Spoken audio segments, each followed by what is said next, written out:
Everyone laughed at the cleaning lady who applied to be a translator. But when she answered a call from an Italian billionaire, everyone in the office was shocked. Before we start the story, leave in the comments which city you're watching from. And at the end, don't forget to rate this story from 0 to 10. Enjoy the story, everyone. The phone was going to ring in exactly 2 minutes, and the official translator for Westbrook and Associates was in the executive bathroom, clinging to the toilet. Rachel Holloway knew this because she had just cleaned that bathroom and seen the man rushing in. "Shrimp?" she muttered to herself, pushing the cleaning cart down the 32nd floor hallway. "I'd bet my paycheck it was the shrimp from the executive lunch." She was right, she always was, but nobody ever asked the mop lady for her opinion. In the main conference room, chaos had a name: emergency meeting.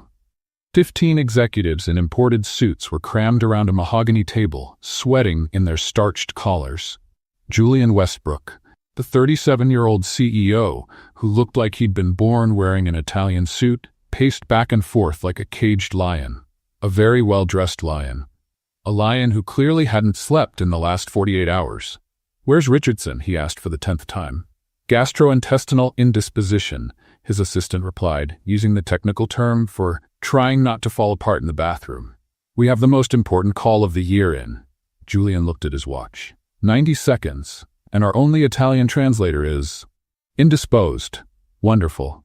Julian rubbed his face with both hands. Simply wonderful. "Does anyone here speak Italian?" Silence. One of the executives raised his hand timidly.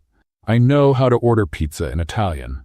Henderson, if you say una pizza margherita to the billionaire who's about to call, I swear I—" Julian didn't finish the sentence. He didn't need to. Rachel stopped her cart outside the glass door. She shouldn't have been there. Technically, she should have been on the 28th floor, cleaning the copy room. But the elevator was broken. She had taken the stairs, and now she was listening to 15 adults panicking because nobody knew how to speak Italian. How ironic, she thought. I spent 3 years studying on my own, spent every spare penny on books and online courses, watched 200 Italian movies without subtitles, and these people can't even— 60 seconds, someone shouted. Julian let out a frustrated exclamation that Rachel pretended not to hear. She was good at pretending. Years of practice. Call the translation agency. Nobody's answering. Then call another agency. We've already tried 7. Someone in this building must speak Italian. We have 300 employees. The conference room door was slightly open. Rachel saw, through the glass, the black shiny phone in the center of the table. The phone that was going to ring any moment. The phone that represented a $50 million contract with the Benedetti conglomerate. She knew the details. Not because anyone had told her, but because executives talked as if cleaning ladies were furniture. Invisible. Unable to understand, she knew more about that company's business than half the people in that room. "It's none of your business," said the sensible voice in her head. "You clean floors. That's your job. Push the cart and leave." 40 seconds. Rachel's heart pounded in her ears. She looked at her hands. Yellow rubber gloves, short nails, calluses from years of holding mops and buckets. Cleaning lady hands. Hands that also turned pages of Italian grammar every night. Hands that wrote essays in perfect Italian that nobody would ever read. Hands that— "Leave, Rachel, it's not your problem." 30 seconds. She saw Julian Westbrook loosen his tie. Saw the assistant bite her lip. Saw 15 people who made in 1 week what she made in a year, completely paralyzed. And then before the sensible voice could stop her, Rachel Holloway did the craziest thing of her life. She pushed open the glass door. 15 heads turned in her direction. 15 expressions went from panic to confusion to something Rachel knew all too well. Contempt. "Excuse me," she said, hearing her own voice as if it came from far away. "I speak Italian." Silence. Not the respectful silence that comes before a solution. The other kind. The silence that comes before collective laughter. And it came. First it was a snort from the gray-haired man near the window, then a poorly disguised giggle from the woman with glasses in the corner. Within 3 seconds, half the room was exchanging looks that said everything their mouths didn't need to say. "Dear," the woman with glasses finally spoke, with that sweet voice cruel people use when they want to seem kind, We need a professional translator, not someone who knows how to say hello and thank you in Italian. More laughter. Whispers. Someone muttered something about the cleaning lady and social media that Rachel pretended not to hear. I didn't learn on social media, she said, keeping her voice steady. I'm self-taught. 3 years of study, complete fluency in conversation and business writing. Self-taught? The gray-haired man raised an eyebrow so thick it looked like a caterpillar. And do you have certification? Any diploma? No, sir. But Then thank you very much for the offer. He turned back to look at the phone. You can go back to your work. The last word came loaded with something heavy, something that said, you don't belong here. Rachel felt her face grow hot, not from shame, from something else. 20 seconds. Julian Westbrook hadn't laughed. Rachel noticed that. He was standing still, arms crossed, looking at her with an expression she couldn't decipher. Calculating, measuring. What's your name? He asked. Rachel Holloway. How long have you worked here, Rachel? 4 years, sir. And do you really speak Italian? Real Italian, not tourist Italian? She swallowed hard. Rachel took a deep breath and responded in fluent Italian without hesitation. Yes, sir, I speak Italian fluently. I studied on my own for 3 years, every night after work. I don't have diplomas because I can't afford them, but I can translate any business document and conduct any negotiation. The room went silent, not the mocking silence from before. Another kind. The kind that happens when arrogant people realize they may have made a colossal error in judgment. The gray-haired man blinked 3 times in a row, as if he were trying to reboot his own brain. The woman with glasses left her mouth hanging open in a not very elegant way. Julian slowly uncrossed his arms. 15 seconds. If this goes wrong, he said, his voice low and controlled, you lose your job. Understood? Rachel felt her stomach sink. 4 years of work, rent to pay, bills, the entire life she had built so carefully, hanging on a single phone call. What are you doing? Screamed the sensible voice. Go back to the cart. Apologize. Pretend this never happened. But Rachel's feet didn't move. Understood, sir. 10 seconds. Julian pointed to the chair next to the phone, the chair that was normally occupied by Mr. Richardson, with his framed diploma and his 30 years of experience. Rachel walked over there. She felt the stares burning her back. Heard one last whisper. This is going to be a disaster. She sat down. 5 seconds. The little girl in the corner of the room. Rachel only now noticed her, looked up from her drawing notebook. Lily Westbrook, 7 years old, blonde hair, enormous eyes. The CEO's daughter who spent her days there because she had nowhere else to be. Lily looked at Rachel and smiled. A small smile, almost invisible. The kind of smile ignored children give when they recognize another ignored person. The phone started ringing. 15 executives held their breath. Julian Westbrook closed his eyes for a second, like someone saying one last silent prayer. Rachel reached for the phone. I can do this, she said, more to herself than to anyone else in the room. Rachel's fingers touched the phone at the exact moment the third ring began. 15 executives forgot how to breathe, and then it happened. And she answered. Good afternoon, this is Westbrook and Associates, Rachel said in fluent Italian, with a naturalness that made 3 people choke at the same time. Who do I have the pleasure of speaking with? On the other end of the line, a deep, hoarse voice responded. Marco Benedetti. 72 years old, owner of a conglomerate worth more than the GDP of some small countries. And, according to rumors, a man who hated wasting time. Finally, someone who speaks my language properly. The billionaire responded in Italian, and Rachel could swear he was smiling. The last person who tried to talk to me pronounced buongiorno like they were having a stroke. Rachel held back a laugh. I apologize for the previous inconvenience, Mr. Benedetti. How can I help you today? Julian Westbrook was standing next to the table, so still he looked like he'd been turned into a statue. His eyes went from Rachel to the phone, from the phone to Rachel, as if he were watching a tennis match in slow motion. What is she saying? He whispered to his assistant. I have no idea, she whispered back. I took Spanish in high school. Does that help? Not at all. On the other side of the room, the man with caterpillar eyebrows had his mouth so wide open that a family of birds could nest there. The woman with glasses who had called Rachel dear had an expression that suggested she had just discovered that the earth was flat, or round. depending on what she believed before. Rachel continued the conversation, mentally translating every phrase that Julian would need to know. "Mr. Westbrook," she said in English, covering the phone's mouthpiece, "Mr. Benedetti wants to confirm the terms of Clause 7. He's concerned about the delivery deadline." Julian blinked. "Tell him we can adjust to 90 days. Rachel returned to Italian, conveying the message with the same elegance as before. Benedetti made a counteroffer. Rachel translated. Julian responded. Rachel translated again. It was like watching a dance. A very expensive dance, where each wrong step would cost millions. "He's asking for exclusivity for 18 months, Rachel informed. 12, Julian responded without hesitation. "He says 15 is the minimum." 13. "He's laughing, said he likes you. 14 and we close." Julian looked at Rachel as if she had just turned water into wine. Done. Rachel returned to the phone and finalized the terms in Italian. Her voice was calm, professional, without a single trace of nervousness.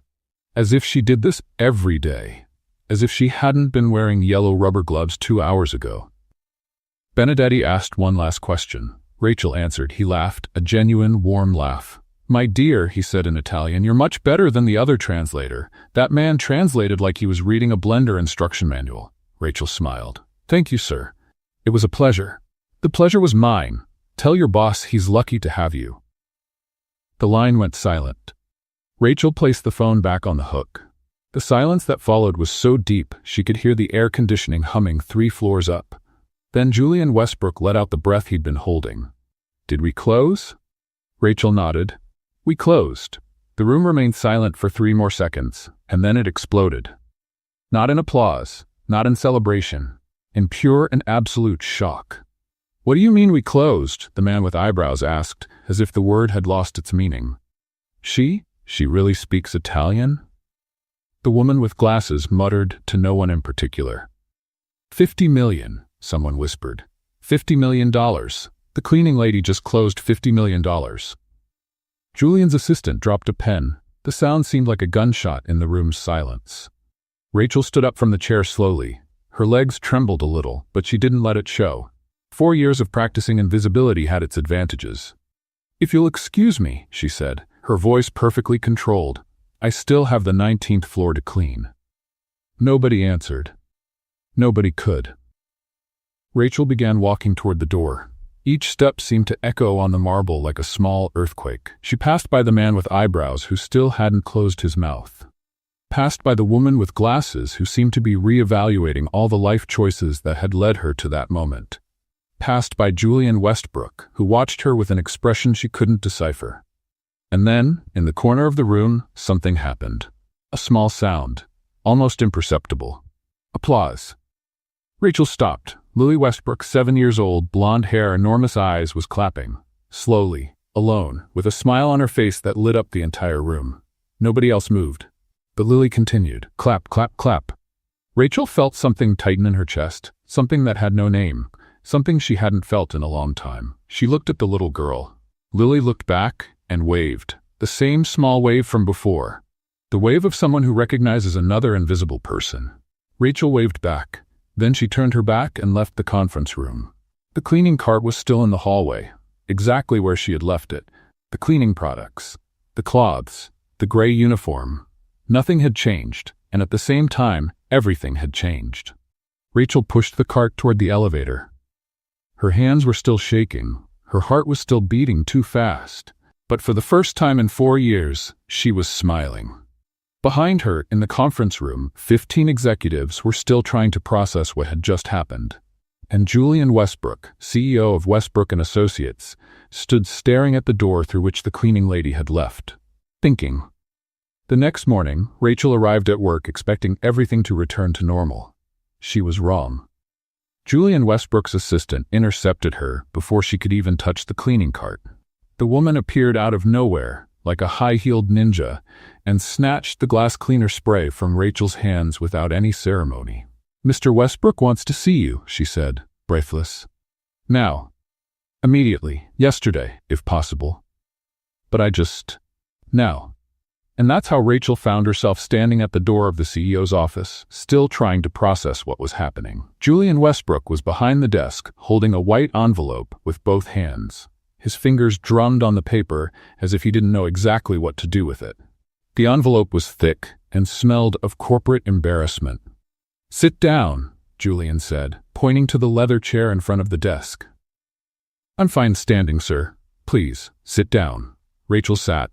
The chair was absurdly comfortable, the kind of comfort that made you question all your furniture choices in life. Julian remained standing, pacing back and forth. The envelope went back and forth between his hands like a hot potato. "So," he began. "So," she repeated. Silence. Julian cleared his throat. "Yesterday was interesting." "It was, sir.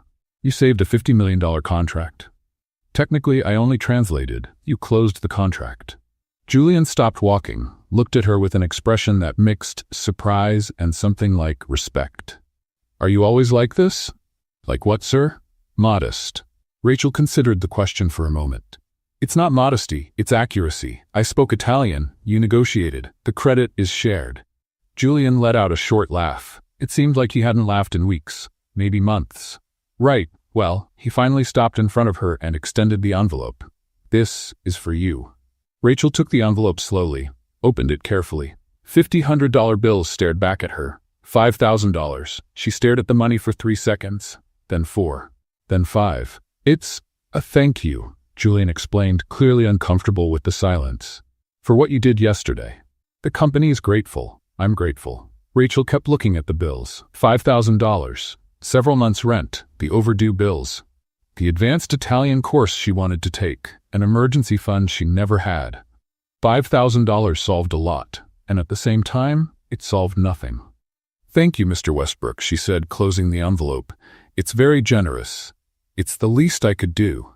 Rachel waited for him to say something else, waited for the word promotion, or opportunity, or we want to use your talent in another position. The seconds passed. Julian went back behind the desk, sat in the executive chair, picked up a pen. "That was all," he said without looking at her. "You can go back to work." Rachel felt something wither inside her chest, something small and hopeful that had started to sprout the night before. "Of course, sir." She stood up. The leather chair sighed as she left. "Mr. Westbrook?" He looked up. "Yes?" Rachel opened her mouth, closed it, opened it again. "Ask about the promotion. Ask if there's an opening. Ask if you can be more than a cleaning lady who happens to speak Italian." But the words didn't come out, because she knew the answer, knew it before she even entered that room. "Nothing," she said. "Thank you for the envelope." Julian nodded and returned to his papers. Rachel left the room. In the hallway, the assistant was waiting for her, leaning against the wall, biting a nail with a poorly disguised expression of curiosity. "So," she asked, almost jumping. "What did he want? Is he going to promote you? Give you an office? A nameplate?" Rachel held up the envelope. "Tip. Tip, $5,000 for saving $50 million.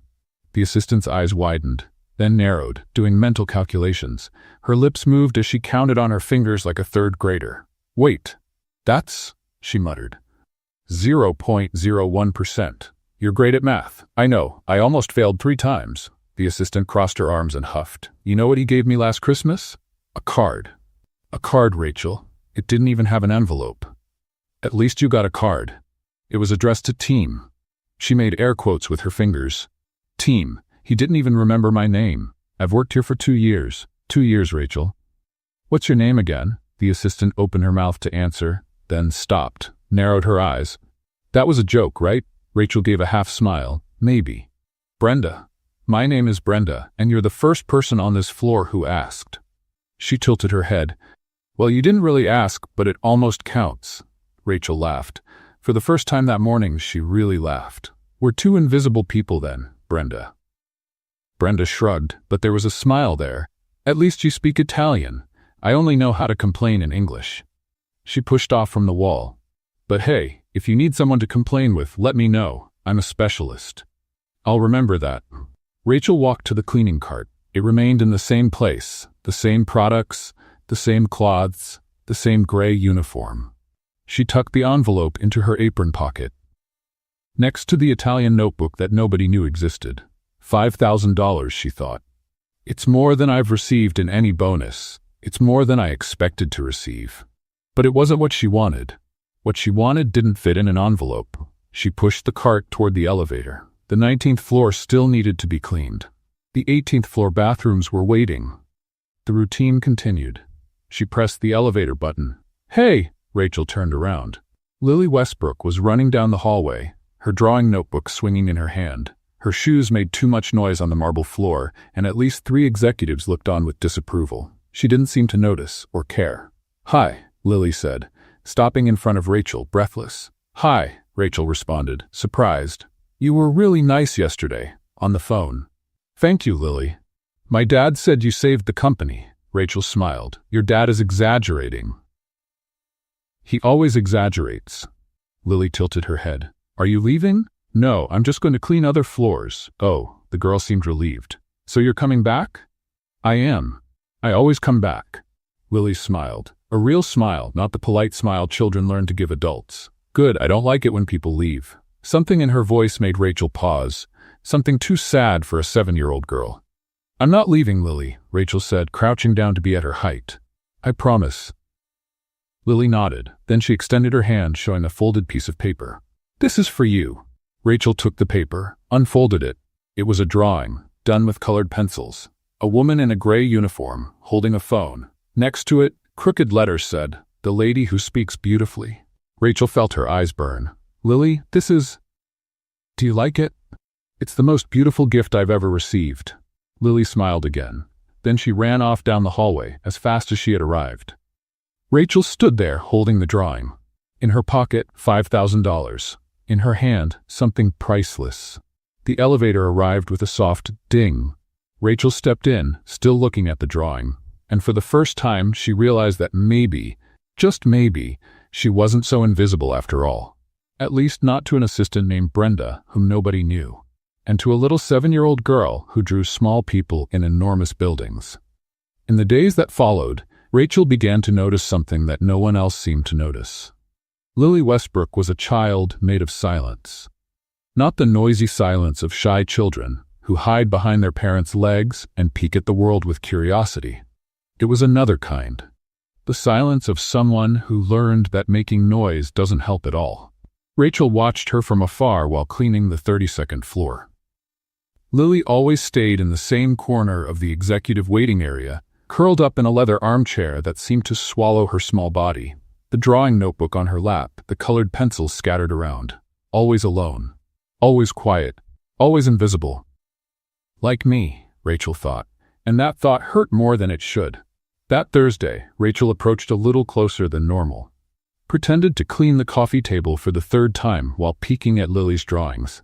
Buildings. Dozens of buildings. Enormous, gray skyscrapers with little square windows that looked like empty eyes, and in the middle of each drawing, a tiny person, so small they almost disappeared among the constructions. "Do you like buildings?" Rachel asked, trying to sound casual. Lily looked up, surprised, as if she didn't expect anyone to talk to her. "They're the buildings I see from my dad's window." "And the tiny person?" Lily looked at the drawing, then at Rachel, then at the drawing again. "That's me." Rachel felt her chest tighten. "You draw yourself very tiny." "It's because I am small."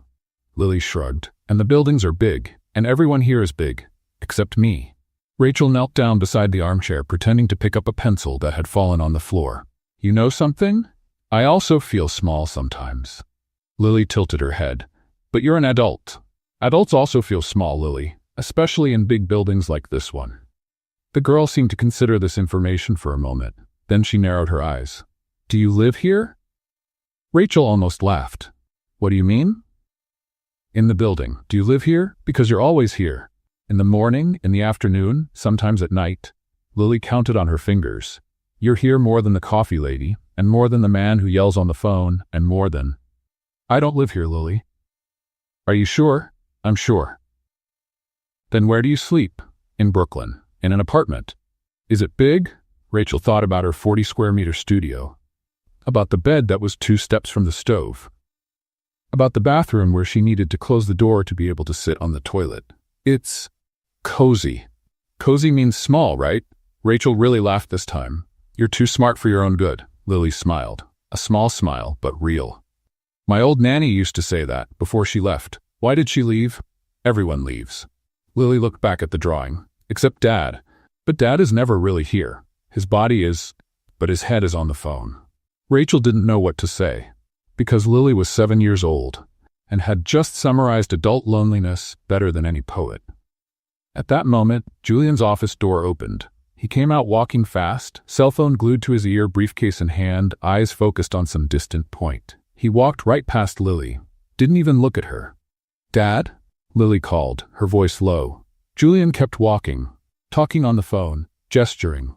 "Dad?" He turned the corner and disappeared. Lily looked back at the drawing, said nothing, didn't cry, just picked up the gray pencil and started drawing another building. Rachel stood there, the cleaning cloth forgotten in her hand, feeling a mixture of sadness and anger she didn't quite know where to place. He didn't even look at her. Walked right past, as if she were part of the furniture. That night, on the way back to Brooklyn, Rachel stopped at a stationery store. Spent $20 she didn't have on a pack of professional colored pencils. The good ones, the ones that had 72 different colors. The next day, she left the pack on top of Lily's armchair, along with a folded note. For the artist of big buildings, from someone who is also small sometimes. She didn't sign it. She didn't need to. From afar, pretending to clean the same window for the 4th time, Rachel saw Lily find the gift. Saw the girl open the pack slowly, as if it were a treasure. Saw her eyes widen as she counted the colors. 72. Lily looked around, searching for who had left it. Her eyes met Rachel's. Rachel waved discreetly. Lily waved back and smiled. A huge smile this time. The kind of smile children give when someone finally sees them. In the following days, Rachel started leaving more things. A little note on Monday. Draw something colorful today. A star-shaped eraser on Tuesday. To erase only mistakes, never dreams. A shiny sticker on Wednesday. Small people can shine bright. Lily kept everything in a shoebox she carried in her backpack. A treasure box. Treasures from someone who finally saw her. And meanwhile, Julian Westbrook continued walking past his daughter every day. Cell phone to his ear, eyes on the horizon, mind on another planet. He didn't see the new drawings Lily made, didn't see the vibrant colors that had replaced the gray, didn't see the little notes his daughter read and reread before putting away, didn't see anything. Because Julian Westbrook was a man who looked forward. Always forward. To the next contract, the next meeting, the next goal. He never looked down, and it was down there, in the leather armchair, that his daughter was disappearing.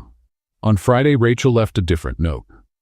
Today, draw someone you wish would see you. At the end of the shift, when she went to clean the waiting area, Rachel found the drawing on top of the cart.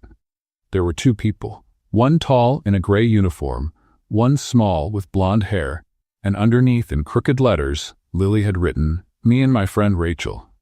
Rachel tucked the drawing into her apron pocket and promised herself that, one way or another, she was going to make Julian Westbrook open his eyes. Before it was too late. Lily's drawing was still in Rachel's apron pocket when fate decided to play a trick. Or rather, when Julian Westbrook decided to enter the break room at 6:47 in the morning, thinking he was completely alone on the floor. Rachel had her back turned, cleaning the counter, when she heard the door open. She didn't turn around. She was used to being invisible. People came in, got coffee, left. Nobody looked at the woman in the gray uniform scrubbing the sink. But this time was different. "No, Henderson. I don't care what the lawyer said." Julian was talking on the phone, his voice echoing in the empty break room. "Tell them that reviewing the contract is not optional. It's mandatory. It's fundamental. It's absolutely." He stopped walking, because he had just noticed he wasn't alone. And because Rachel had chosen exactly that moment to turn around. What happened next became legend on the 32nd floor. Julian got startled. His body gave an involuntary jump.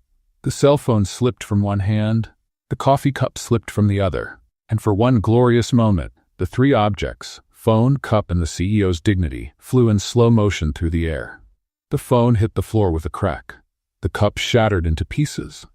The coffee formed a brown puddle that spread across the floor like a small sea of caffeine, and Julian Westbrook, CEO of Westbrook & Associates, stood in the middle of it all, mouth open and arms still suspended in the air.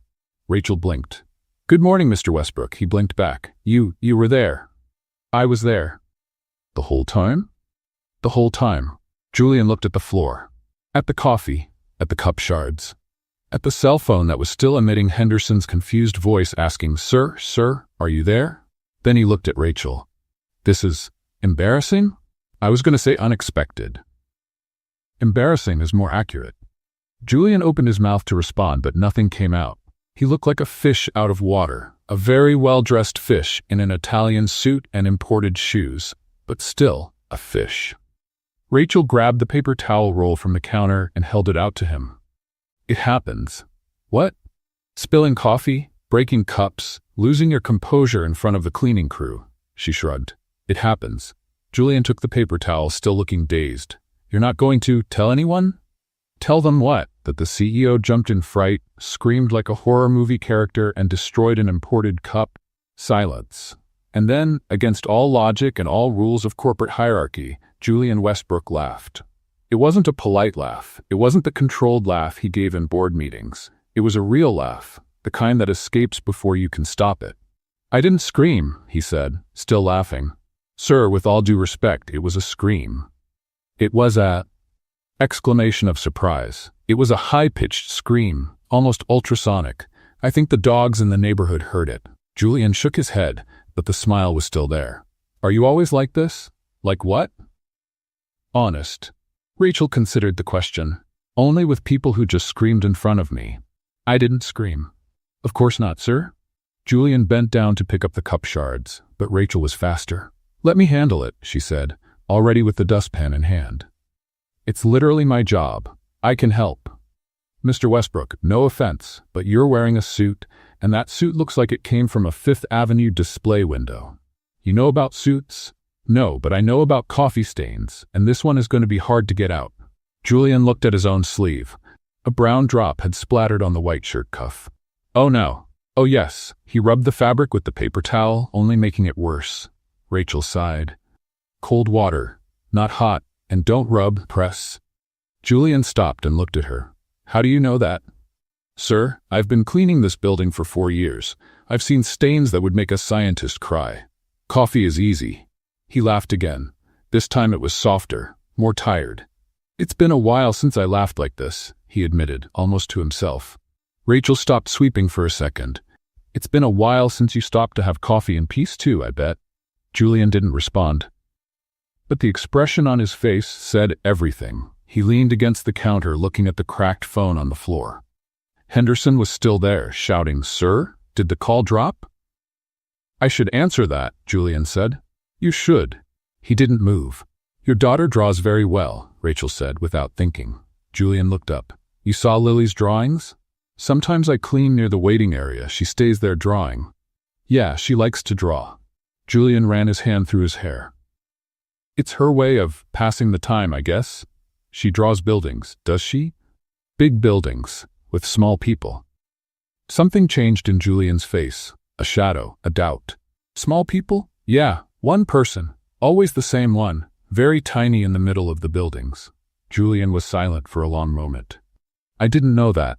Maybe you should look at her drawings. The cell phone kept shouting on the floor. Henderson was on the verge of a nervous breakdown. Julian finally bent down and picked up the device. Henderson, I'll call back in 5 minutes, he said, and hung up. Then he looked at Rachel. Thanked you. For what? For not telling about the scream. What scream, sir? Julian smiled. A small smile, but real. Then he left the break room, leaving Rachel alone with the coffee puddle and a question that wouldn't go away. She finished cleaning, put away the products in the cart, and headed to the next floor. But when she passed by the waiting area, she stopped. Julian was there, sitting in the armchair next to Lily, the cell phone on the table. Turned off. He was holding one of the drawings. His face looked strange, pale. Lily looked at her father with wide eyes, waiting, and then Julian turned the drawing over. Rachel saw what was there, a small person, alone, on top of an enormous building, and underneath, in a child's crooked letters, a phrase, "Where is Mommy?" Rachel didn't know what had happened after Julian saw that drawing. But the next morning, something was different. The CEO arrived at the office with deep bags under his eyes, his hair less neat than usual, and an expression Rachel knew well. The expression of someone who spent the entire night thinking about things they would have preferred to ignore. Lily was in her usual corner, drawing. But this time, Julian stopped. looked at her for 3 whole seconds before heading to his office. 3 seconds. It was a start, but Rachel knew it wasn't enough. And that's when she decided to become a fairy godmother. A fairy godmother in a gray uniform, cleaning cart, and 0 magical powers. Just creativity. The first coincidence happened on Tuesday. Rachel was cleaning Julian's office when she saw the wall clock. Digital. Precise. Synchronized with the atomic time from Washington. She looked around. Nobody. She set it forward 15 minutes. On Wednesday, Julian arrived at the office huffing. "Brenda," he shouted to his assistant. "What time is it?" Brenda looked at her own watch. 8:15, sir." 8:15, Julian looked at the office clock. "But that says 8:30. Strange. Strange. I left home running, almost ran over a pizza delivery guy. A man cursed at me in 3 languages. Brenda held back a smile. "Maybe the clock is malfunctioning, sir. It's a digital clock, synchronized by satellite. How can it be wrong?" Mysteries of modern technology. Julian rubbed his face, frustrated, but since he had arrived early, he sat in the waiting area to have coffee, next to Lily, who showed him a drawing of a purple cat with wings. Rachel watched from afar, pretending to clean the same window for the 6th time. 15 minutes. That's all she needed to create. The second coincidence came on Thursday. Julian's cell phone had the terrible habit of staying on his desk all day, screaming notifications every 30 seconds. The man was unable to ignore a single message, so Rachel decided to help. When Julian left for a quick meeting, she entered the office to clean. The phone was there, shining like a little demon of corporate anxiety. Rachel picked it up carefully and put it inside the supply closet drawer. The drawer nobody had opened in months, the drawer that probably had cobwebs and forgotten dreams of former interns. 2 hours later, Julian was going crazy. "Brenda, have you seen my cell phone?" "No, sir. I left it on top of the desk. Maybe it fell?" "Fell where?" "Into the dimensional black hole that apparently exists in my office." Brenda shrugged. "It happens. It happens. It happens." Julian ran his hands through his hair, making it even messier. "First the clock goes crazy, now the phone disappears. What's next? The chair's going to grow legs and walk away?" "I wouldn't rule it out, sir." Julian looked at her suspiciously, but said nothing. Without a phone, he had no choice. He left the office, wandered the floor, and ended up, as if by chance, in the waiting area, where Lily was drawing. "Dad," she said, surprised. "Aren't you working?" "I'm taking a break." "A break?" Lily's eyes widened as if he had said he was going to fly to the moon. "You never take breaks." "Well," Julian sat next to her. "What are you drawing?" "A mermaid, but she has robot legs." "Why?" "Because mermaids can't walk, but robots can, so she's both things." Julian looked at the drawing for a long moment. "That's actually very smart," Lily smiled. A huge smile. Rachel, passing through the hallway with the cart, saw the scene and felt her chest warm. The third coincidence was the boldest. On Friday, Rachel left one of Lily's drawings right in the center of Julian's desk. A drawing the girl had made the day before. A man in a suit, a girl with blonde hair, and the words, "Me and Daddy," in colorful letters. When Julian entered the office and saw the drawing, he stopped, stared at it for a while. Then, instead of throwing it in a drawer or ignoring it, he grabbed tape and stuck the drawing on the wall behind the desk. Rachel saw this from the doorway, pretending to look for a cleaning product that didn't exist. But Julian also saw Rachel, and this time he didn't look away. "You," he said. Rachel froze. "Me? You're everywhere." "I clean the entire building, sir. It's part of the job." "That's not it." Julian stood up slowly. "My clock goes crazy. My cell phone disappears. My daughter's drawings appear on my desk. And you're always—" Rachel kept her expression neutral. "Coincidence. A lot of coincidence. The universe is mysterious, Mr. Westbrook." Julian narrowed his eyes. "You're doing something." "Me?" Rachel put her hand on her chest, feigning offense. "Sir, I'm a simple cleaning employee. I barely know how to use my own cell phone. Imagine sabotaging yours." Julian kept looking at her. Rachel kept looking back. The silence stretched. "You're strange," he finally said. "Thank you?" "That wasn't a compliment. I choose to interpret it as one." Julian shook his head, but there was a smile there. Small. Almost invisible. "If I find out you're behind this, are you going to fire me?" "No." He looked at the drawing on the wall. "I think I'll thank you." And he left the room, leaving Rachel alone with the cart and her heart beating too fast. That afternoon, she saw Julian leave early. For the first time in months, according to Brenda, he took Lily out for ice cream, and when they came back, the girl was laughing. Really laughing. Rachel kept that image like a treasure. But what she didn't see was Julian stopping at the elevator door and looking back, searching for her. Julian Westbrook was running away from a meeting. It wasn't his proudest moment, but the financial director had started talking about integrated process synergy for the 15th consecutive minute, and he simply couldn't take it anymore. "I need to go to the bathroom," he lied, getting up from his chair. "Now?" Victoria Ashford raised a perfectly drawn eyebrow. "Emergency. But we're in the middle of the fourth quarter projection." "Emergency, Victoria." He left before she could protest. The problem was that the bathroom was right next to the meeting room, and Victoria would definitely notice if he didn't go in there. So Julian did the only logical thing. He went down 2 floors using the emergency stairs. Nobody used the emergency stairs. 12 elevators. Modern building. The stairs were basically decoration with a handrail, or at least that's what he thought. When he opened the door to the 28th floor, Julian stopped. There was someone there. Sitting on the step with a notebook on her lap and her lips moving silently was Rachel Holloway, the cleaning lady, the woman who had saved his $50 million contract, the woman he had rewarded with an envelope and an awkward handshake. She didn't see him. She was too focused, eyes fixed on the pages, fingers following the lines, mouth forming words Julian couldn't hear from there. He should have left, should have gone back to the meeting, should have pretended he didn't see anything. But he couldn't. Instead, Julian stood at the half-open door, watching. Rachel muttered something in Italian, then repeated it, then wrote something in the notebook. Her handwriting was small and precise, methodical, like someone who had learned to make the most of every inch of paper. She turned the page. The notebook was thick, worn, full of notes. It wasn't the notebook of someone who studied as a hobby. It was the notebook of someone who studied as if their life depended on it. Julian felt something strange in his chest. $5,000. That's what he had given her. $5,000 in $100 bills, stuffed in a white envelope, delivered with an awkward thank you and a "you can go back to work" that now sounded cruel. He had treated her talent like a tip, as if speaking fluent Italian, saving $1 million contract, and maintaining composure under pressure were something you paid for in cash and forgot about the next day.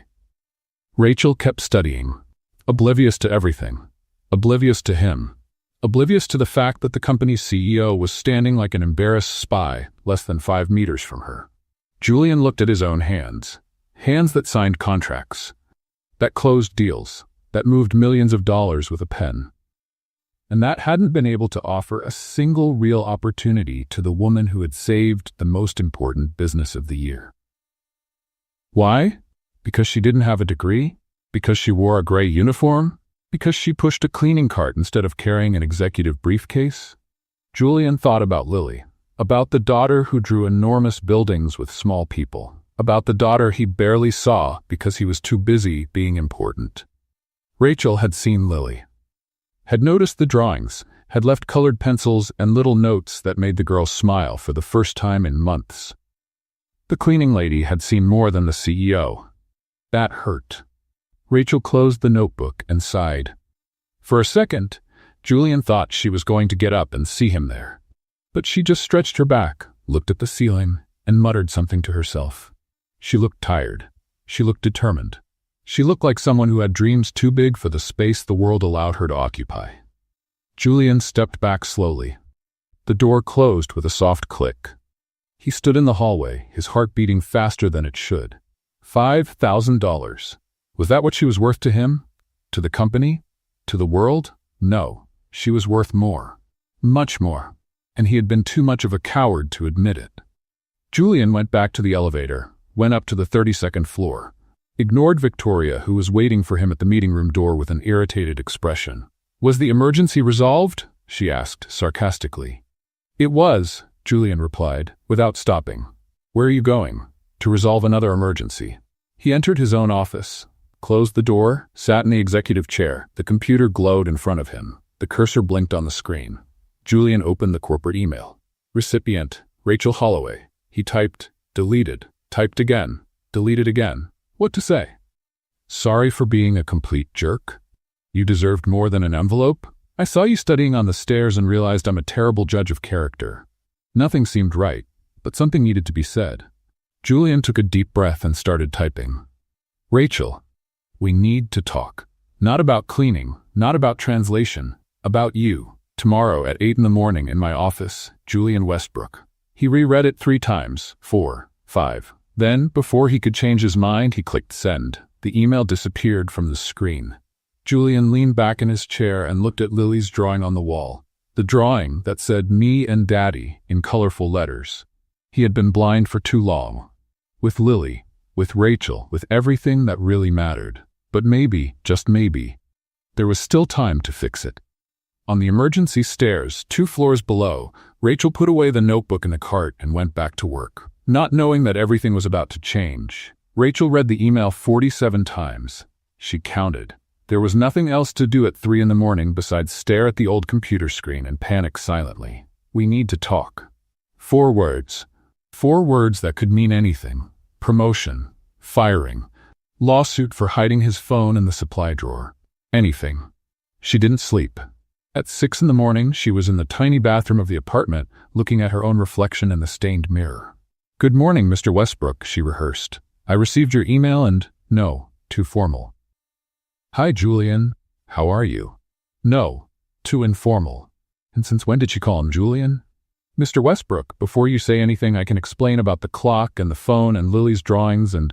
No, that was basically a confession. Rachel rubbed her face with her hands. Okay, breathe.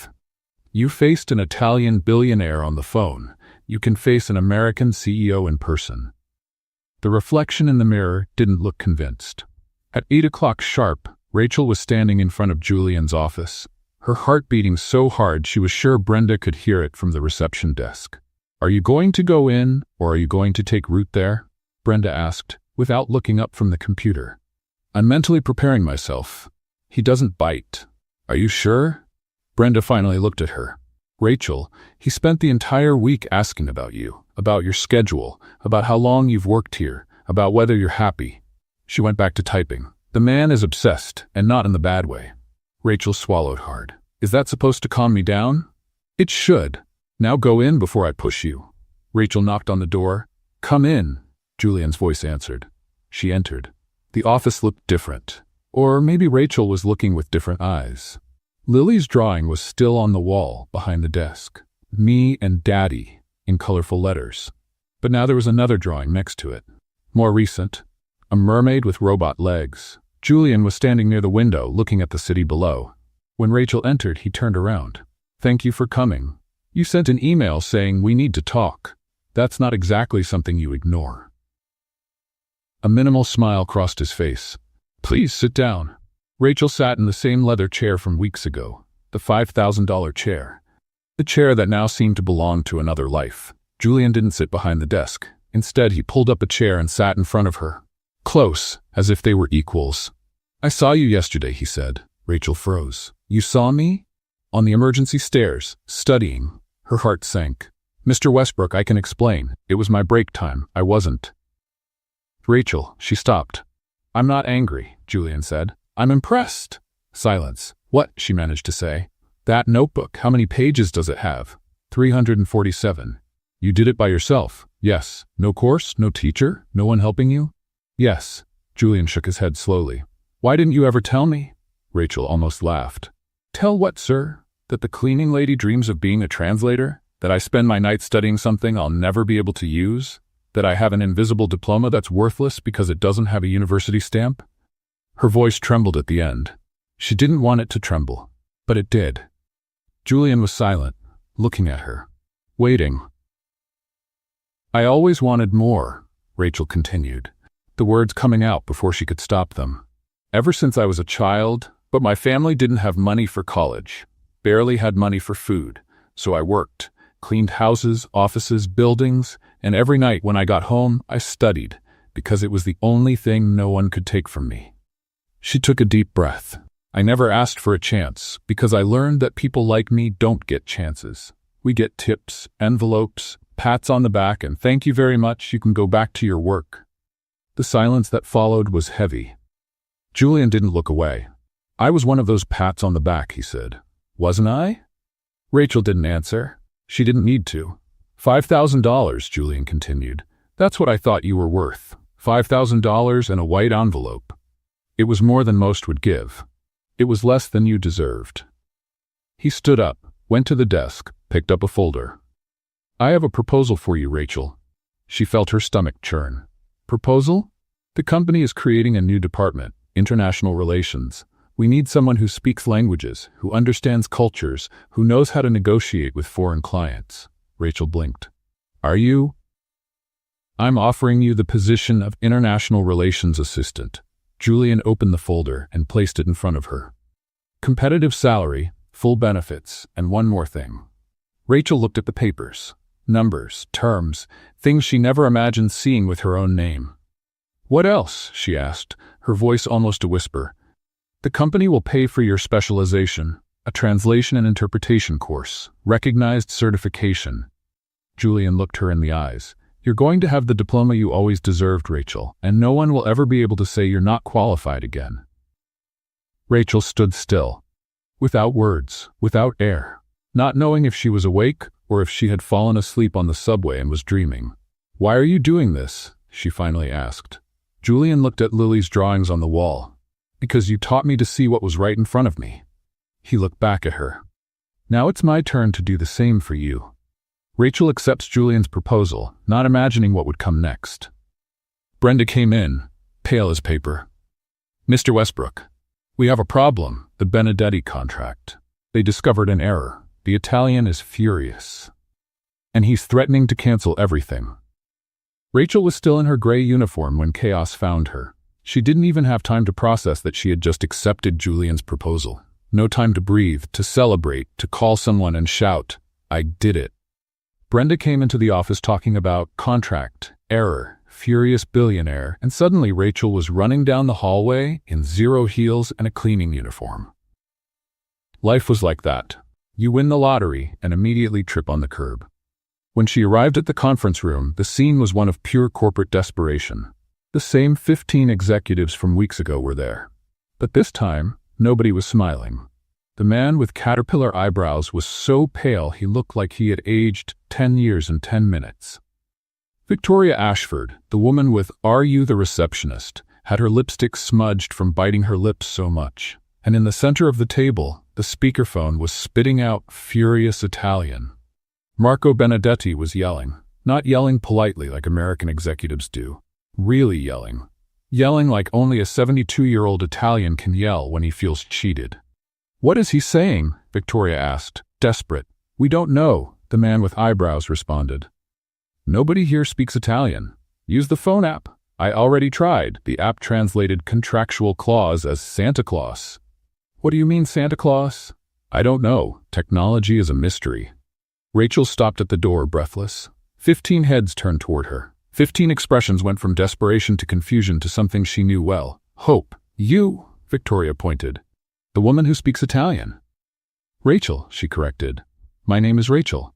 Whatever. Can you translate? Rachel looked at Julian, who had just entered behind her. He nodded. She can, he said. She can.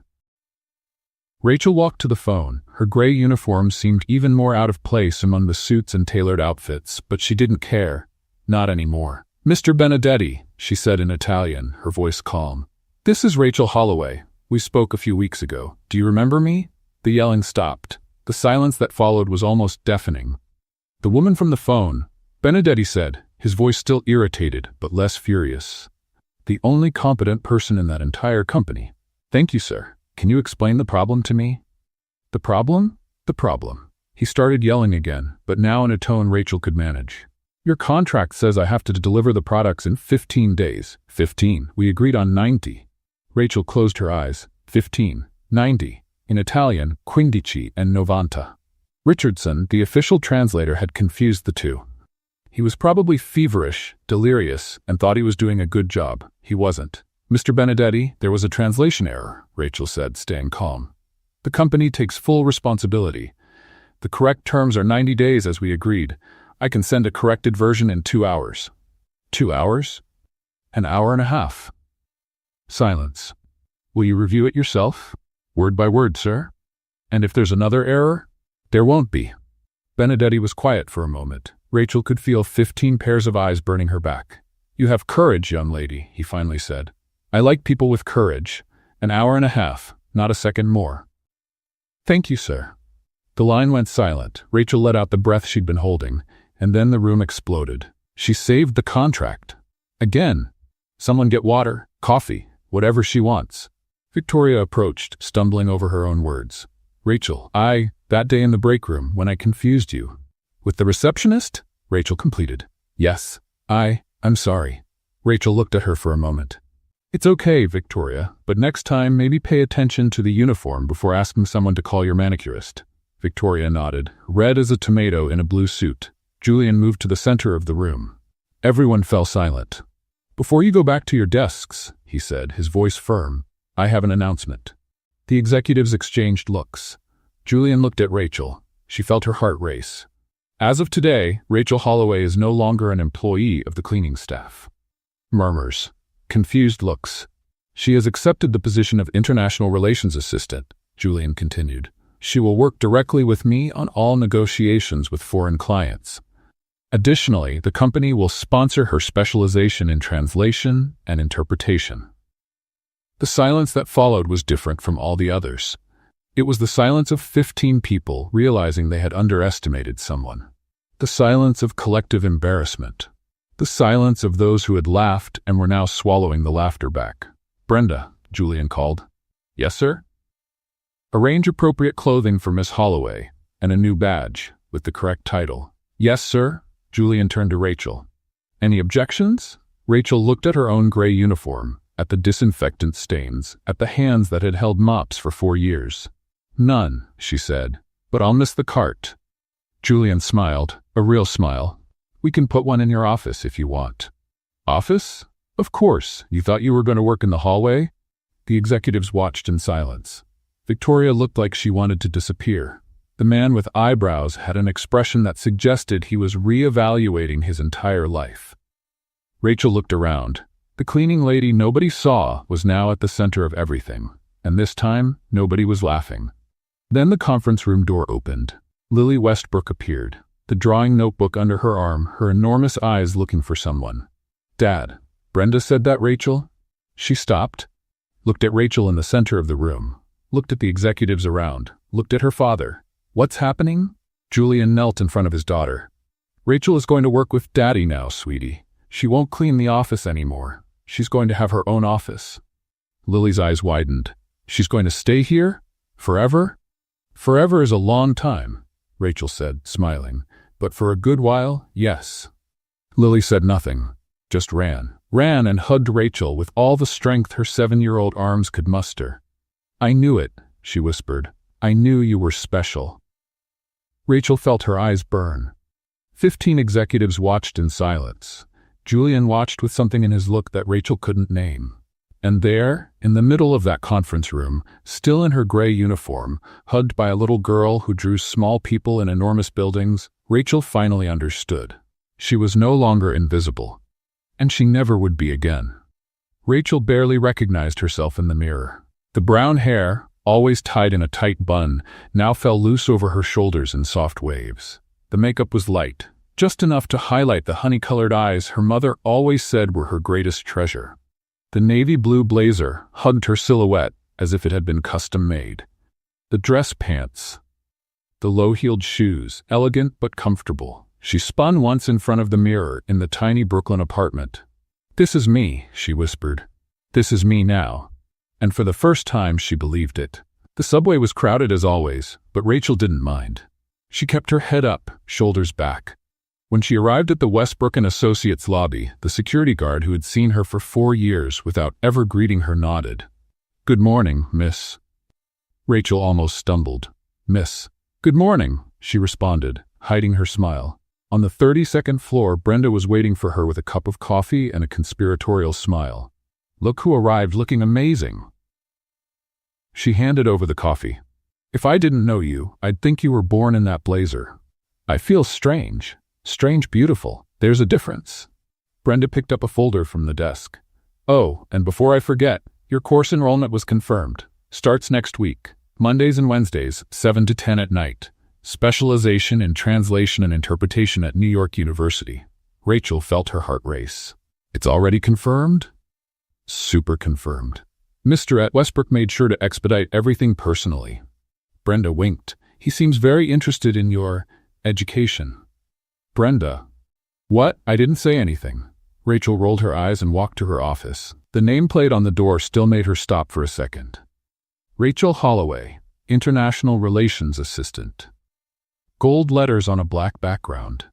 Her name, her title, her achievement. She went in and smiled at the succulent in the corner. Good morning, little plant. Did you survive the weekend? The succulent didn't answer, but looked fine. Rachel needed more coffee. Brenda's had run out on the way, so she went to the executive break room, determined to master the monstrous coffee maker this time. Third button from the left, she muttered, remembering the tip. Double espresso. Easy. She pressed the button. The machine made a noise. Normal. Another noise. Still normal. And then it started shaking. No, no, no. The coffee came out. Kept coming out. Ugh. Overflowed. Ran down the counter, formed a brown waterfall toward the floor. Which is the stop button? Red one in the middle, someone shouted from the door. Rachel pressed it. The machine stopped, but the break room looked like it had survived a caffeine flood. She turned around. It was Henderson, the executive who had almost ordered pizza in Italian weeks ago. That happens to everyone, he said, clearly lying. Thanks for the solidarity. You're welcome. Welcome to the team. He left, and Rachel spent 15 minutes cleaning coffee from the floor, in her new blazer, on her knees. Some things really didn't change. When she returned to the office, she found a visitor. Lily was in the swivel chair, spinning in circles. Hi, you look very pretty today. Thank you, Lily. You too. I know. The girl stopped spinning. I brought something. She held out a folded paper. Rachel opened it. It was a drawing, a room with a desk, chair, window, a brown-haired woman in the center smiling, and underneath in colorful letters, Rachel's house. For the opening, Lily explained. Now you have a house here, like me. Rachel felt her eyes burn. It's the most beautiful gift I've ever received. I know. Lily smiled. Put it on the wall. Rachel taped the drawing next to the window. She was admiring it when she heard the voice in the hallway. Honestly, I don't understand what got into Julian. Victoria Ashford. Loud tone, venomous. Taking someone from cleaning and putting them in an office? You can change the clothes, but the origin doesn't change. Rachel froze. People like that don't belong here, Victoria continued. It's just a matter of time until... Victoria. Julian's voice cut through the air like a razor. Mr. Westbrook, I heard. And I'll say this once. Rachel is here because she has talent. Because she saved a contract that no one in this company could have saved. If I hear one more comment like that, we're going to have a very different conversation. Are we clear? Yes, sir. Hurried footsteps walking away. Rachel let out the breath she'd been holding. A minute later, Julian appeared at the door. You heard, he said. I did. Thank you for. He stopped, in the middle of the sentence, in the middle of the movement, as if he had hit an invisible wall. Rachel frowned. Mr. Westbrook, is everything okay? Julian blinked, opened his mouth, closed it, opened it again.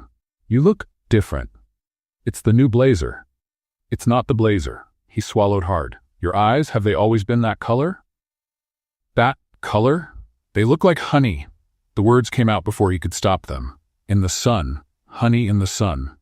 Silence. Julian turned red. Visibly red. The CEO of Westbrook & Associates, the man who negotiated million-dollar contracts without blinking, was blushing like a teenager. I meant, it's just, the light is. He ran his hand through his hair. Are you free for dinner tonight? Rachel blinked. Dinner? To discuss the course, the details, schedules, logistics. He was talking too fast. Purely professional. Purely professional. Exactly. Rachel hid her smile. Of course, Mr. Westbrook. What time? 8. I'll come by. To your office to pick you up for dinner. Professional. Sounds good. Julian nodded, tapped the doorframe for no apparent reason, and left walking too fast for someone who wasn't running away. 5 seconds later, Brenda appeared. Discuss the courses? She made air quotes. Sure. Purely professional. Uh-huh. Brenda. What? I didn't say anything. She smiled. But if I were you, I'd reapply my lipstick before 8. Rachel looked at her reflection in the window. Hair down, honey-colored eyes, a smile she couldn't contain, and a dinner at 8 with the man who had just compared her eyes to honey in the sun. Purely professional. Sure. At 7:53, Julian Westbrook appeared at Rachel's office door with a bouquet of flowers and the face of someone about to faint. "They're for you," he said, extending the flowers. "For dinner. Professional." Rachel looked at the yellow roses. Professional flowers? Completely professional. He cleared his throat. It's a custom, in some countries, giving flowers at business meetings. In which countries? Julian opened his mouth, closed it, opened it again. I didn't research before coming. Rachel took the flowers, hiding her smile. Thank you, Mr. Westbrook. They're beautiful. Julian, what? Call me Julian, at least during dinner. He adjusted his tie for the 3rd time in 30 seconds. It's strange to discuss course logistics with someone who calls me sir. Okay, Julian. The name sounded different coming from her, more intimate, more real. Julian turned red again. Shall we? The restaurant was on the Upper East Side. Italian, of course. So you can practice? Julian had said in the car. But the real reason was written all over his face every time Rachel spoke any word in Italian to the waiter. He was mesmerized. Good evening. Rachel said to the waiter in perfect Italian. Table for 2, please. Julian stumbled over an empty chair. Careful, Rachel said, holding his arm. I saw the chair. You clearly didn't. I did. I just decided to ignore it. The waiter, a real Italian with a gray mustache and sharp eyes, watched the scene with a discreet smile. This way, please. The most romantic table in the restaurant. It doesn't need to be romantic, Julian said quickly. It's a business dinner.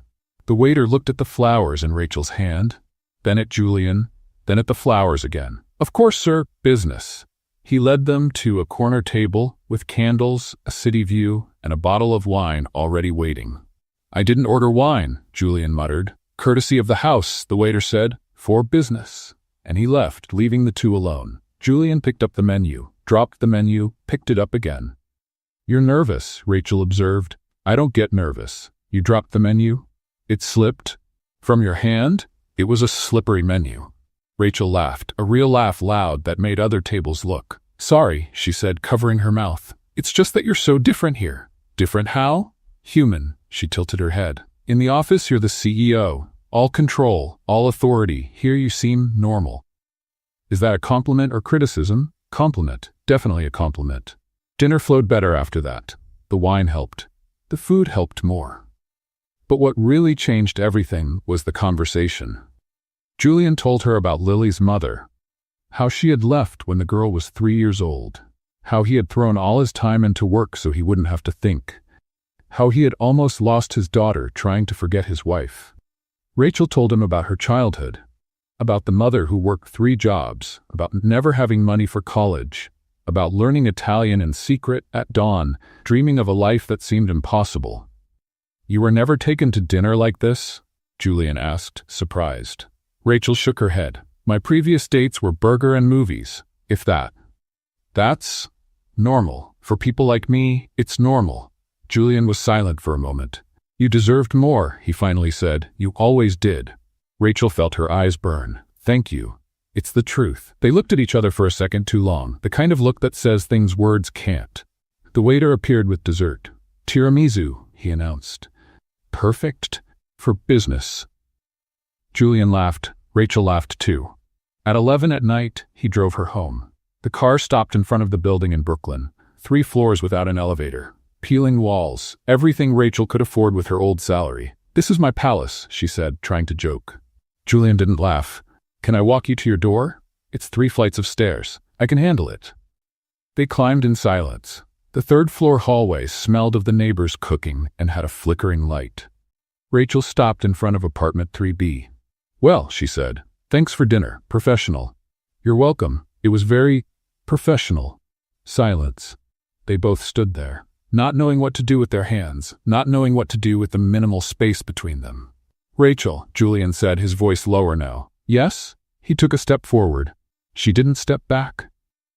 His eyes went to her lips, then to her eyes, then to her lips again. The air grew heavy.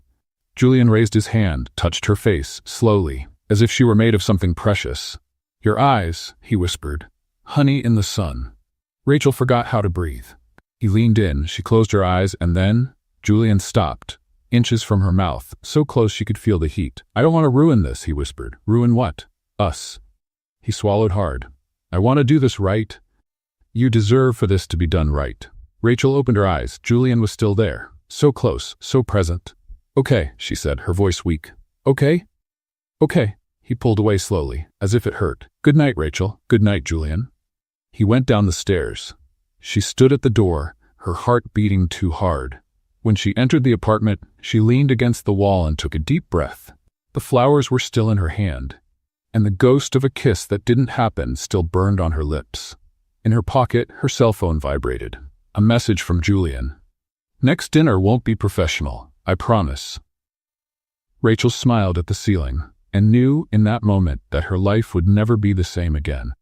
3 weeks after the dinner that wasn't professional, Rachel Holloway discovered a universal truth. 7-year-old children are incapable of keeping secrets, and Lily Westbrook was especially talented at exposing inconvenient truths. Why do you and my dad keep looking at each other like that? She asked in the middle of the executive hallway, loud enough for 3 assistants to hear. Rachel choked on her coffee. Like what, Lily? Like this.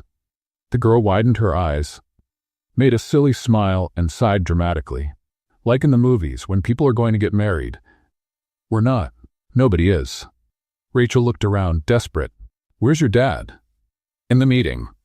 But he asked me to wait with you. Lily smiled. I think he likes you. Lily likes you a lot, like dogs like food. One of the assistants laughed. Rachel wanted to disappear, but the truth was that the last few weeks had been different. The specialization course had started. Mondays and Wednesdays, 7 to 10 at night, on the New York University campus. Rachel arrived tired but fulfilled. The professors praised her. Classmates asked her for help with translations, and every night, when she left class, there was a message from Julian waiting. How was it today? Have they realized yet that you're the best in the class? Lily wants to know if you can have dinner with us Saturday.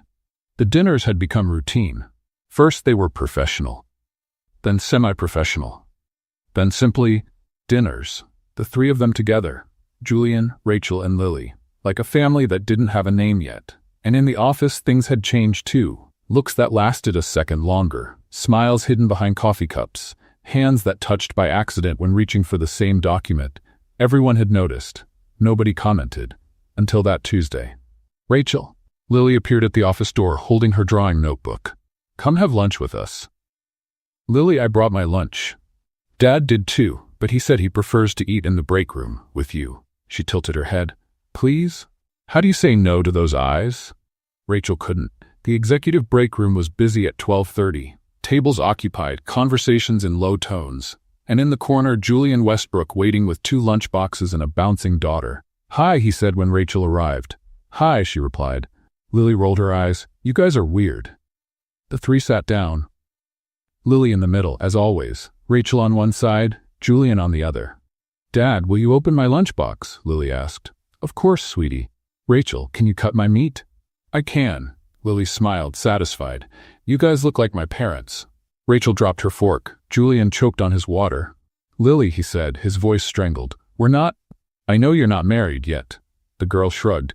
But you act the same, like my friend's parents. Minus the divorce. You're not going to divorce, right? We're not even married, Rachel said, her face on fire. But are you going to get married? Lily. What? I just want to know. She crossed her arms. Tommy from my school said that when adults have dinner together every week, it's because they're going to get married. And you have dinner together every week. Around them, the conversations had quieted. People were looking, pretending not to look, looking again.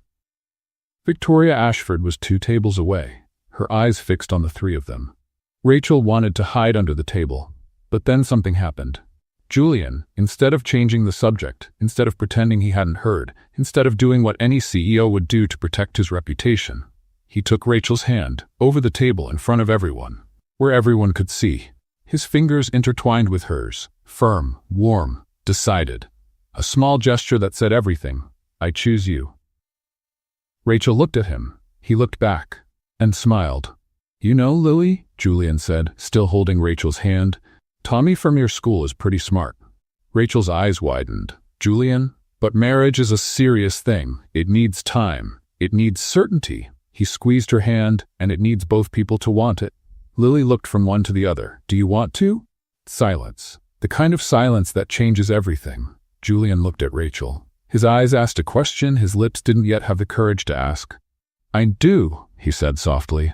When you're ready, if you want to. Rachel felt her heart race. Around them, the entire break room was watching. Victoria had her mouth open. Brenda, who had appeared from who knows where, was holding her phone as if filming. And for the first time in her life, Rachel didn't care. Didn't care about the looks, about the judgments, about what people thought or didn't think. Because Julian Westbrook, CEO of Westbrook & Associates, was holding her hand. In public. In front of everyone. Choosing her. I do too, Rachel whispered. Lily let out a scream. I knew it. I knew it. She jumped from the chair. Brenda, did you see? They're going to get married. Lily. Julian tried to calm her. We didn't say that. But it's practically the same thing. The entire break room was watching now. There was no more hiding it. Victoria got up and left, her face red with something that wasn't shame. Brenda gave a thumbs up from afar, and Rachel, still holding Julian's hand, started to laugh. That wasn't exactly discreet, she said. It wasn't, Julian agreed. Do I regret it? I don't know. Do you? He looked at her, at Lily, at their intertwined hands. Not at all. And there in the executive break room at Westbrook & Associates, with a 7-year-old celebrating and an entire office watching, Rachel realized something. She was no longer invisible, and she never would be again. That night, as she was leaving the office, Julian caught up with her in the hallway. Tomorrow, he said, dinner at my house, just the three of us. Sounds good. He leaned in, kissed her forehead, soft, quick. Rachel arrived at Julian's office at 6 p.m. for the planned dinner. What she saw left her speechless. The door was half open. Strange sounds were coming from inside. Laughter, real laughter, loud, uncontrolled. The kind of sound that didn't match the 32nd floor of Westbrook & Associates. She approached slowly, peeked through the crack, and her heart melted. Julian Westbrook, CEO of a billion-dollar company, was sitting on the floor of his own office, in a suit, with a tie, with his legs crossed like a child. In front of him, spread across the imported carpet, a 1,000-piece puzzle. Lily was beside him, holding a blue piece and looking at her father with an expression of disapproval. Dad, that piece doesn't go there. Yes, it does. No, it doesn't. It's the sky. You're putting it in the ocean. Sky and ocean are both blue. But they're different blues. Lily rolled her eyes with veteran actress drama. You're really bad at this. I run an entire company, and you don't know how to put together a puzzle. They're different skills, skills you don't have. Julian tossed a piece at her. Gently. She laughed and threw it back. His cell phone was on the desk, forgotten, the screen black, no notifications flashing, no urgent emails, no calls interrupting. For the first time in years, the phone didn't matter. Hey, Lily noticed Rachel at the door. Rachel, come see. Dad is terrible. I'm not terrible, Julian protested, standing up and adjusting his suit. Yes, you are. Look at this dog he drew. Lily picked up a paper from the floor. It looks like a potato with legs. Rachel looked at the drawing. It really was hard to identify. Is it a dog? She asked, holding back laughter. It was supposed to be, Julian said, defensive. The snout came out a little. Non-existent, Lily completed. Creative. Non-existent. Rachel couldn't hold it. She laughed out loud. Julian looked at her with something warm in his gaze. Ready for dinner? He asked. Ready. Lily jumped. I helped choose the menu. That worries me, Rachel joked. It's only dessert. Lily. Kidding. There's real food too, but lots of dessert. The three left together. In the elevator, Lily held Rachel's hand on one side and her father's on the other. You look like my parents, she said, satisfied. Julian and Rachel exchanged a look. Neither of them corrected her. Julian's house was on the Upper West Side, a penthouse apartment with a view of Central Park. But it wasn't the size that impressed Rachel when she entered. It was the warmth. Candles lit on the dining table, fresh flowers in the center, soft music playing in the background, and the smell of home-cooked food, not from a hired chef, but from someone who had actually cooked. You did all this? Rachel asked, surprised. With help, Julian admitted. I helped, Lily shouted from the kitchen. I put out the candles. She almost set the curtain on fire, Julian whispered. I heard that. Dinner was perfect. Not perfect in the elegant restaurant sense. Perfect in the real sense, in the true sense, of three people who liked being together. Lily talked about school. About Tommy, who thought he knew everything about marriages. About the teacher who had praised her drawings. She said, I have talent, the girl announced, proud. You do, Rachel confirmed. More than Dad? Much more than Dad. Hey, Julian protested. The potato with legs is there as proof. Rachel pointed to the drawing Lily had brought and stuck on the refrigerator. Julian pretended to be offended, but his eyes were smiling. After dinner, the three watched a movie in the living room. Lily chose an animated film about a princess who saved herself. Like Rachel, Lily murmured in the middle of the movie. What do you mean? Rachel asked. The princess. She didn't wait for anyone to save her. She saved herself. Lily yawned. You too. You saved yourself. And you saved us too. Rachel felt her eyes burn. 20 minutes later, Lily fell asleep. Wrapped in a blanket on the couch, her head on Rachel's lap, her drawing notebook hugged against her chest. Julian carried her to the bedroom. Came back minutes later, his steps soft. Out in 2 seconds, he said, sitting next to Rachel. The apartment was silent now. Just the city lights coming through the window. Manhattan shining like a sea of stars. Thank you, Julian said, breaking the silence. For what? For being here. For her. For everything. Rachel turned to look at him. Julian, I was a disaster, Rachel. He ran his hand through his hair. I thought working 70 hours a week was being a good father, that giving her everything she wanted was enough, that she didn't need me, just what I could buy. You didn't know. I did know. He interrupted her. Deep down, I knew, but it was easier to ignore, easier to pretend she was fine, that I was fine. Silence. You saved me, he continued. Not just the company, not just the contract. You saved me from myself. You gave me back my daughter. You reminded me why anything matters. Rachel felt her heart beating hard. He was close, too close, close enough for her to feel his warmth, his cologne. Rachel, yes, I'm going to kiss you now. It wasn't a question, and before she could respond, his lips met hers. The kiss was soft at first, gentle, as if he were asking permission even after having already started. Then it changed. It became more intense, more real. His hands on her face, her hands on his shirt, all the tension of the last few weeks transforming into something beautiful. When they separated, they were both breathless. That was, Rachel began. Necessary, Julian completed. I was going to say perfect. He smiled, the most beautiful smile she had ever seen. I'm not playing around, he said, holding her hands. This isn't a fling. I want you in my life, in Lily's life, forever. Rachel looked at him, at the bedroom door where Lily slept, at the city shining outside. I want that too, she whispered.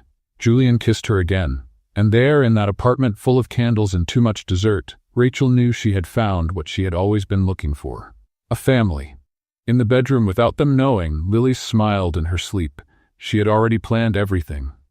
Now all that was missing was the ring. 6 months later, Rachel Holloway walked up on stage to receive a piece of paper that changed everything. The New York University auditorium was packed. Families, friends, cameras, flowers. And somewhere in the 5th row, a 7-year-old girl was holding a sign that could be seen from space. Go Rachel! The best translator in the world, and the prettiest. Lily had insisted on making it herself. With glitter. Lots of glitter. The kind of glitter that would never come out of Julian's clothes, no matter how many times they were washed. Rachel Holloway, the dean announced. Certification in translation and interpretation, with honors. Rachel walked to the center of the stage. Her legs trembled a little, her heart beat too hard. When she picked up the diploma, she heard a shout. That's my Rachel! Lily yelled, standing on her chair, waving the sign. She's amazing! The entire auditorium laughed. Sprate, Julian, next to his daughter, was trying to make her sit down, without success. He was red with embarrassment, but his eyes shone with pride. Rachel waved to them both, and cried. There, on the stage, holding the diploma she had dreamed of her entire life, she cried. Not from sadness, from something that had no name, from years of late nights studying, from notebooks hidden in cleaning carts, from closed doors and people who said she would never make it. She made it. After the ceremony, Lily ran to hug her. You were the best, the girl said, her arms tight around Rachel. Everyone clapped really hard for you. Thank you, sweetheart. And did you see my sign? Everyone saw your sign, Lily. I know. That was the plan. Julian approached, hugged Rachel over Lily, who was squished in the middle. I'm so proud of you, he whispered in her ear. Rachel closed her eyes, kept that moment. Now let's have dinner, Lily announced, pulling them both. Dad prepared everything. There are candles and flowers and Lily, Julian interrupted, nervous. Don't tell everything. Oh, right, sorry. She made an innocent face. There's nothing special. Normal dinner. Very normal. Super normal. Rachel raised an eyebrow. Why are you acting strange? Me? Strange? I'm not strange. You're strange. Lily walked away quickly. Let's go. Julian and Rachel exchanged a look. What is she up to? Rachel asked. No idea, Julian lied. Very badly, by the way. Julian's apartment was transformed. More candles than usual, more flowers, the table set with the special china he only used on important occasions, and in the center a cake that said, Congratulations, Rachel, in frosting letters. Lily chose the cake, Julian explained. I wanted to put more glitter, but Dad wouldn't let me. Lily complained. Glitter isn't edible, but it's pretty. Dinner was perfect. Laughter, stories, Lily telling about how she had almost dropped the sign on a lady's head in the front row. Was she angry? Rachel asked. At first, yes. But then she clapped for you too, I convinced her. How? I said you were my mom. Rachel choked on her wine. Julian turned red. Lily shrugged. What? It's almost true. After dinner, the three went to the living room. Lily was strangely agitated. She kept looking at her father, at Rachel, at her father again. Rachel, she said out of nowhere. Do you like rings? Rings? Yeah, rings like jewelry on the finger. Do you like them? Lily, Julian warned. I'm just asking. It's a normal question. Rachel laughed. Yes, Lily, I like rings. Like a lot? Like would you wear one forever? Lily, Julian was almost having an attack. Okay, I'll stop. She crossed her arms, but only because you asked. Rachel looked from one to the other. Okay. You two are acting very strange. What's going on? Silence. Julian took a deep breath. Rachel, yes? He stood up, ran his hand through his hair, walked to the window, came back. I had a speech prepared. It was beautiful. Romantic. I rehearsed all week. He rehearsed with me, Lily added. He cried twice. Lily, what? It's true. Julian closed his eyes for a second, then looked at Rachel. I forgot everything I was going to say. That's okay, Rachel said, her heart racing. You don't need to. I do. He walked to her, stopped in front of her. 6 months ago, you were the woman who cleaned my office. The woman nobody saw. The woman I was too blind to see. Rachel felt her eyes burn. Today, you're the woman who saved my company, who saved my daughter, who saved me. His voice broke. You're the woman I love. Lily let out a little scream. Julian knelt down, took a small box from his pocket, opened it. A ring. Simple, elegant, with a stone that shone like honey in the sun. Rachel Holloway, he said, his hands trembling. Will you marry me? Rachel looked at him. At Lily, who was jumping on the couch, at the diploma that was in her purse, waiting to be framed, at the entire life she had built from nothing. The tears fell before she could stop them. Yes, she whispered. Yes? Julian repeated as if he couldn't believe it. Yes, 1,000 times yes. He put the ring on her finger, stood up, kissed her, and Lily, who couldn't wait any longer, jumped on top of them both. I knew it, she shouted. Can I be the flower girl? Please? I already practiced throwing petals.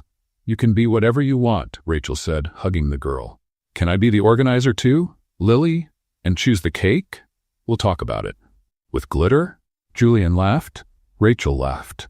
Lily laughed. And there, in that apartment full of candles and flowers and glitter that would never come out of the carpet, Rachel understood. She had started as the cleaning lady nobody saw. Now she was the center of a family nobody expected. The woman who saved the company. The woman who united father and daughter. The woman who said yes. And as Julian kissed her again, with Lily squished between them, complaining that they were crushing her, Rachel knew one thing.